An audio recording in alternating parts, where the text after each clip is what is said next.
Super 8-এর শুরুতে দক্ষিণ আফ্রিকার কাছে বড় হারে চাপে পড়ে গেছে ভারত। বর্তমান চ্যাম্পিয়নদের সামনে এখন কঠিন সমীকরণ। সেমিফাইনালে উঠতে হলে বাকি 2 ম্যাচই ভালো ফল করতে হবে সূর্যকুমার যাদবের দলকে। 26 ফেব্রুয়ারি চেন্নাইয়ে জিম্বাবুয়ে আর 1 মার্চ কলকাতায় ওয়েস্ট ইন্ডিজ। এই 2 ম্যাচ ভারতের জন্য ডু অর ডাই।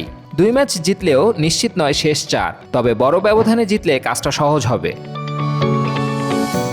জিম্বাবুয়ের বিপক্ষে অতীতে ভারত এগিয়ে থাকলেও 2024 সালে সিরিজের প্রথম ম্যাচে হারের স্মৃতি এখনও তাজা। যদিও পরে 4-1 ব্যবধানে সিরিজ জিতেছিল ভারত। টি-20 বিশ্বকাপে 2 দলের একমাত্র দেখায় 2022 সালে মেলবোর্নে 71 রানে জিতেছিল ভারত।